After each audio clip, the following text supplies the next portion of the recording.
Hello दोस्तों, आप सभी का स्वागत है आपके अपने यूट्यूब चैनल में। दोस्तों, हम जो टॉपिक पढ़ रहे थे यहाँ पर हमारा जो टॉपिक था मेटल और नॉन मेटल। देखिए, मेटल और नॉन मेटल में हमने काफ़ी सारा डिस्कस कर लिया था। जो रिमेन पार्ट था वो यहीं से छूट गया था, वहीं से हम कंटिन्यू इसको स्टार्ट करते हैं। तो दोस्तों, अपने चैनल को शेयर और सब्सक्राइब आप लोग ज़रूर करें और कमेंट में प्लीज़ बता दिया करें आपको सेशन कैसा लगा, अच्छा लगा। ठीक है। देखिए दोस्तों, जो हमारा आरआरबी एनटीपीसी का जो एग्ज़ाम है वो भी बहुत पास में आ गया है। तो जब तक एग्ज़ाम होगा तब तक हमारा ये टारगेट रहेगा कि इसको कंप्लीट करना है, ये चीज़ पूरी क्या करनी है, कंप्लीट करना है और रिवीजन भी करना है। तो आइए देखते हैं सोडियम कार्बोनेट। देखिए तो सोडियम कार्बोनेट का जो हमारा क्या होता है Na2CO3 10s2 होता है। क्या होता है? देखिए, सोडियम बाइकार्बोनेट, सोडियम बाइकार्बोनेट का क्या होता है NaHCO3। ये फॉर्मूला पूछा जाता है। देखिए दोस्तों, ये पूछ लिया जाता है NaHCO3 का, डायरेक्ट पूछ लिया जाता है इसका नेम क्या है। तो नेम सोडियम बाइकार्बोनेट, या सोडियम बाइकार्बोनेट का फॉर्मूला पूछ लेता है। तो ये तीनों ऐसे घुमा फिरा के पूछे जाते हैं। सोडियम हाइड्रोक्साइड, ठीक है। देखिए NaOH, ये क्या है? Sodium hydroxide. ये क्या है? Sodium hydroxide. दोस्तों, अगर हम बात करते हैं तो इसको क्या बोलते हैं? इसको वॉशिंग सोडा बोलते हैं। क्या बोलते हैं?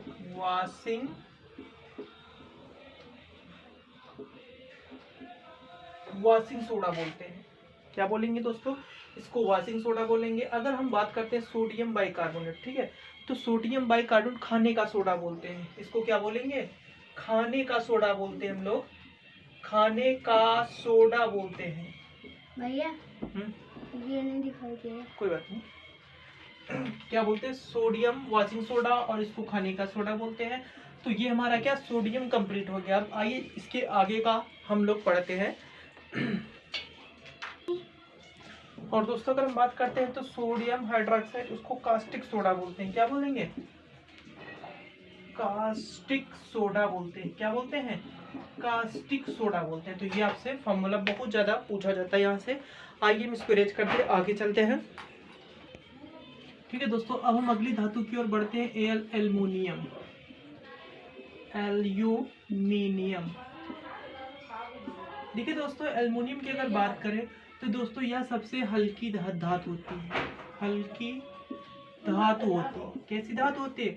हल्की। हल्की होने के कारण इसीलिए इसको वायुयान वायुयान वायुयान बनाने में व कुकर और अन्य जो इस प्रकार के घरेलू उपकरण होते हैं उनको बनाने में यूज किया जाता है। और देखो इसकी विशेषता क्या है? यह निम्न क्रियाशील धातु होती है। यह निम्न क्रियाशील धातु होती है। क्रियाशील धातु होती है। यह निम्न क्रियाशील धातु होती है। अगर आपने एक बात देखी हो कि जो पैकेट आते हैं दवाई के पैकेट, तो उसमें एल्युमिनियम का ही यूज किया जाता है। किसका? एल्युमिनियम का ही यूज किया जाता है। तो खाद्य पदार्थों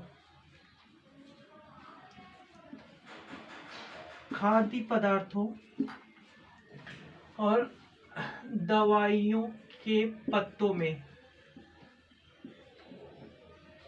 एल्युमिनियम का यूज किया जाता है, का प्रयोग किया जाता है, प्रयोग किया जाता है।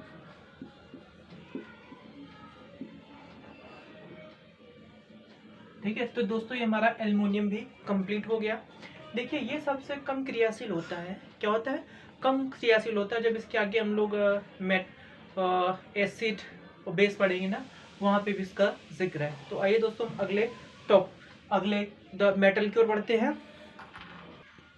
आइए दोस्तों, कॉपर की तरफ बढ़ते हैं। अगला जो टॉपिक होगा कॉपर, यानी कि तांबा। ठीक है। अगर दोस्तों हम तांबे की बात करते हैं, या उच्चतम चालक धातु होती है। क्या होता है? या उच्चतम चालक धातु होती है।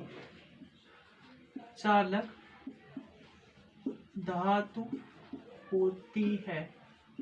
अब देखो, एक आरआरबी ग्रुप डी में क्वेश्चन पूछा गया था, डिक्टो एक बार नहीं कम से कम 3-4 बार पूछा गया। तो उस देखिए क्वेश्चन क्या था कि तांबे में किस प्रकार की जंग लगती है? तांबे में हरे रंग की जंग लगती है, हरे रंग की जंग लगती है, हरे रंग की जंग लगती है। तो दोस्तों जो भी पढ़ा रहे हैं आपको समझ में आ रहा है ना। तो तांबा क्या होता है, उच्चतम चालक धातु होता है। अगर बात करें इसमें तांबे में हरे रंग की क्या लगती है, हरे रंग की जंग लगती है। और इसका क्या यूज किया जाता है, इसका जो मूर्तियां और बर्तन बनाने में प्रयोग किया जाता है, प्रयोग किया जाता है, किया जाता है। अब देखिए तांबे के जमाव लीवर में क्या, लीवर में सीयू के जमाव के कारण सिरोसिस रोग होता है, जमाव के कारण सिरोसिस, क्या, सिरोसिस रोग होता है। बहुत ज्यादा क्वेश्चन पूछा गया है, रिपीटेड क्वेश्चन है, रोग होता है। ठीक है। शरीर में विल्सन रोग का कारण, देखिए शरीर में विल्सन रोग का कारण डिक्टो क्वेश्चन पूछा गया था कि शरीर में विल्सन रोग का कारण क्या होता है, सीयू कॉपर होता है। ठीक है। तो ये दोस्तों हमारा कॉपर भी क्या हो गया, फिनिश हो गया। अब इसके बाद हमने अधातुओं के बारे में डिस्कस करके रखा था, पैलर में धातुएं और अधातुएं। ठीक है। तो दोस्तों अब जो प्रमुख धातुओं से क्वेश्चन जो पूछे जाते हैं, अब अधातुओं से वो यहाँ पे हम लोग डिस्कस करते हैं, अधातुओं से पूछे जाने वाले क्वेश्चन। आइए दोस्तों इसको रफ करते हैं। हाँ दोस्तों अब देखते हैं प्रमुख अधातु में कौन कौन सी देखते हैं, प्रमुख अधातु में, प्रमुख अधातु में, अधातु में।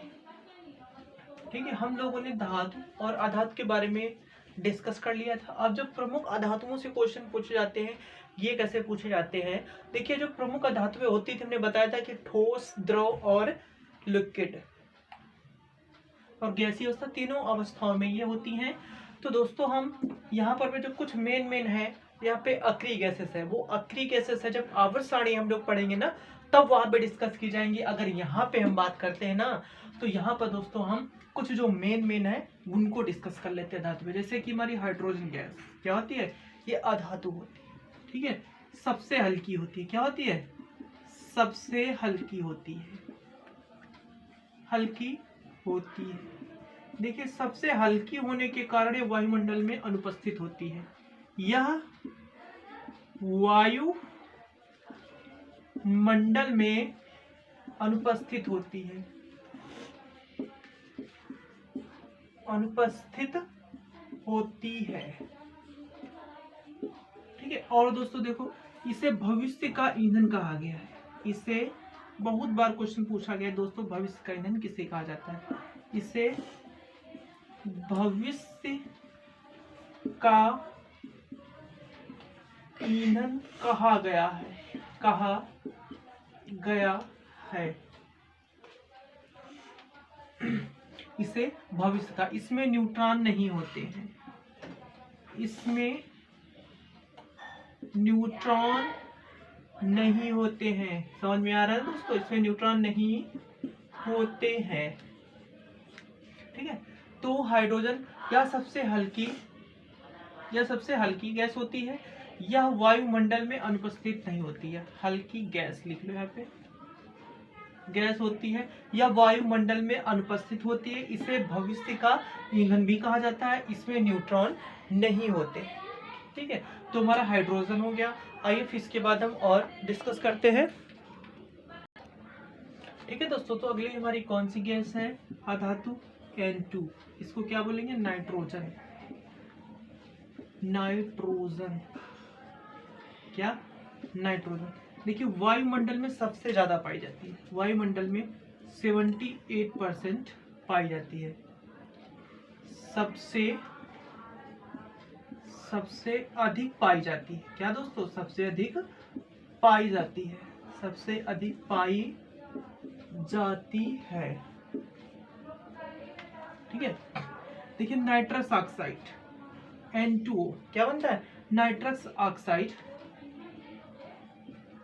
नाइट्रस ऑक्साइड नाइट्रस ऑक्साइड को लाफिंग गैस कहा जाता है। क्या कहा जाता है? लाफिंग गैस कहा जाता है, गैस कहा जाता है। देखिए नाइट्रस ऑक्साइड ऐसी गैस है, अगर आप किसी भी पर्सन को सुंघा दो, चाहे वो जितना भी क्या हो, दुख में हो, अगर नाइट्रस ऑक्साइड सुंघा दोगे ना, तो वो क्या हंसने लगेगा। और वो अगर ज्यादा मात्रा में आपने इसको सुंघा दी तो भैया फिर उसका तो पूरा काम ही हो जाएगा, हंसते हंसते भगवान का प्यारा हो जाएगा।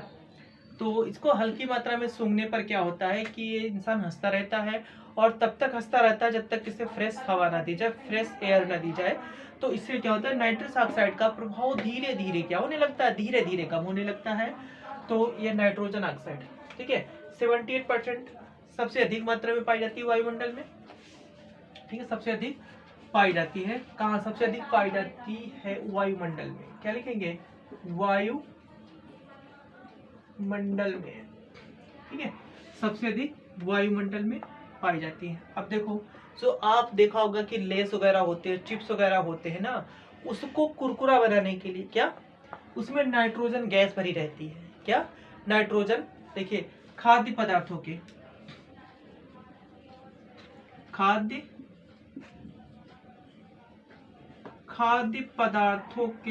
पैकेजिंग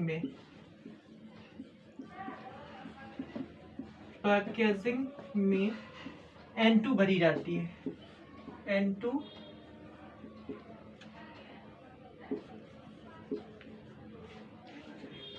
N2 भरी जाती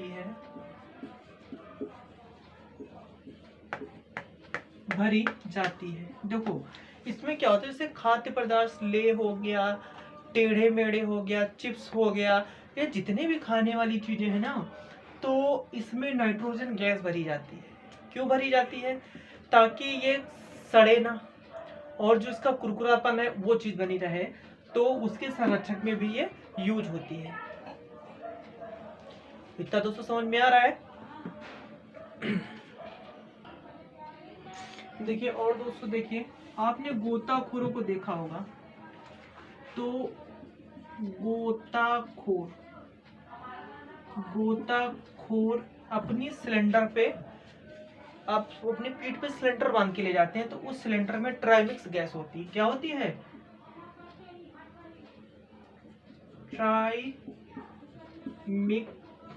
ट्राइमिक्स गैस होती है। क्या होती है? ट्राइमिक्स गैस होती है,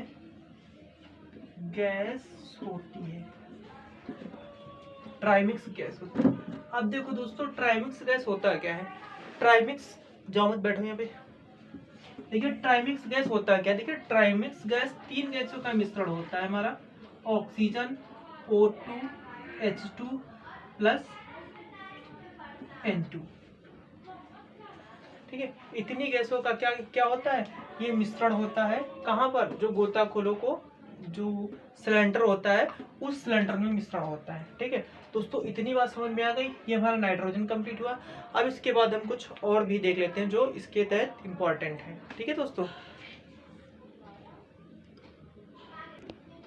ठीक है दोस्तों, अब हम फास्फोरस की बात करते हैं। पी फास्फोरस क्या होता है? P phosphorus. ठीक है, देखिए यह कितने प्रकार में पाया जाता है? जैसे कि हमारा लाल फास्फोरस, क्या लाल फास्फोरस,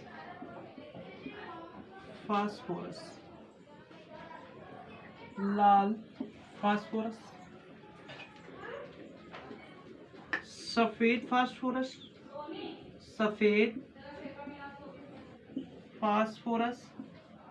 देखिए लाल फास्फोरस, सफेद फास्फोरस, और अगर हम तीसरे फास्फोरस की ओर देखते हैं, ठीक है, तो काला फास्फोरस,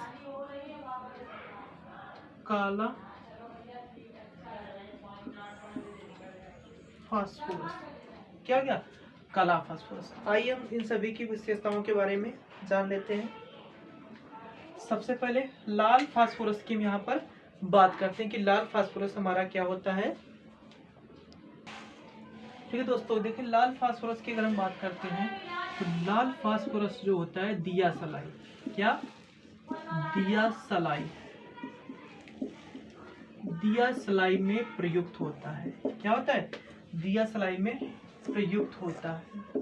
अब दोस्तों सोचो कि दिया सलाई क्या होता है। जो मैजेस्टिक बॉक्स होता है उसी के ऊपर देखा होगा कि रेड रेड कलर का क्या लगा होता है, एक प्रकार का चूर्ण लगा होता है। वही चूर्ण हमारा क्या होता है? लाल फास्फोरस होता है। क्या होता है? लाल फास्फोरस होता है।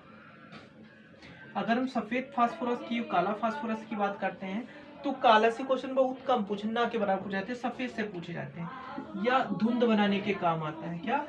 धुंध बनाने के काम आता है। के काम आता है। आपने देखा होगा जो फ्री फायर पबजी लोग खेलते हैं ना, जो उसमें एक बम होता है, ग्रेनेड होता है, जिसको फेंकने पे क्या एकदम धुआं सा फैल जाता है, तो वही धुंध बनाने के काम क्या आता है? सफेद फास्फोरस काम आता है। क्या? सफेद फास्फोरस काम में आता है। अब देखिए जो सफेद फास्फोरस होता है, इसी आतिशबाजी, जो भी आतिशबाजी के सामान, आतिशबाजी के सामान, आतिशबाजी के सामान बनाए जाते हैं, बनाए जाते हैं। इसका देखिए फास्फोरस क्या होता है?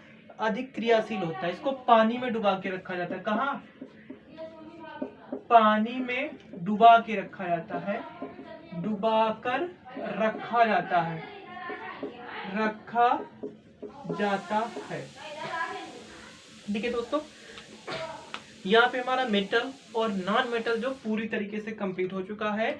और दोस्तों इससे बाहर आपके मेटल और नॉन मेटल से क्वेश्चन कहीं नहीं पूछे जाएंगे। मेटल और नॉन मेटल के क्वेश्चन नहीं पूछे जाएंगे। अब देखिए दोस्तों, कुछ मिश्र धातु के जो क्वेश्चन है ना, यहाँ पर हम कुछ मिश्र धातु के क्वेश्चन करा देते हैं जो मोस्टली ज्यादा पूछे जाते हैं। जो मोस्टली पूछे जाते हैं तो आपका धातु, अधातु और मिश्र धातु पूरी तरीके से ये टॉपिक क्या हो जाएगा? आज कंप्लीट हो जाएगा। ठीक है दोस्तों, आइए इसको रब करते हैं। देखिए दोस्तों, यहाँ पे आपका धातु अधातु पूरी तरीके से कंप्लीट हो चुका है। तो अब हम जहाँ पर के अयस्क पढ़ाएंगे ना, अयस्क, वहाँ पर मिश्र धातुओं के बारे में बताएंगे। अयस्क क्या होते हैं और धातुओं के अयस्क और मिश्र धातु के बारे में वहाँ पर हम लोग डिस्कस करेंगे उस वाले चैप्टर में। तो ये हमारा धातु और अधातु पूरी तरीके से चैप्टर कंप्लीट हो चुका है और इससे बाहर कहीं से प्रश्न नहीं आएंगे। जो भी आएंगे सब यहीं से आएंगे। और इसके बाद जो अगला जो टॉपिक है, ठीक है, इसके बाद अगला टॉपिक हम या फिर बायो का स्टार्ट करेंगे या फिर केमिस्ट्री का स्टार्ट करेंगे। अगर बायो का स्टार्ट करते हैं तो उसमें हमारा मानव रोग चल रहा था। कौन सा? मानव रोग चल रहा था। और मानव रोग में जो हमारा जन्मजात रोग हो चुके थे, विषाणु जनित, जीवाणु जनित और कवक, फंगस, ये सारे में अभी कंप्लीट कराने हैं। और अगर हम केमिस्ट्री स्टार्ट करते हैं तो इसमें दोस्तों हम सोच रहे हैं कि इसके आगे का चैप्टर या फिर एसिड और बेस करा देंगे। क्या करा देंगे? एसिड, अयस्क, एसिड और बेस, अम्ल व क्षार करा देंगे। क्योंकि अम्ल व क्षार से बहुत ज्यादा क्वेश्चन पूछे जाते हैं, अम्ल व क्षार से, और मानव रोग से भी बहुत ज्यादा क्वेश्चन पूछे जाते हैं। तो दोस्तों आप कमेंट में बताएं कि आपको इसके बाद क्या पढ़ना है, हम बायो कंप्लीट कराएं या फिर अम्ल व क्षार पढ़ा दें। ठीक है, ओके बाय दोस्तों। प्लीज हमारे चैनल को शेयर और सब्सक्राइब जरूर करें। Okay bye all of you.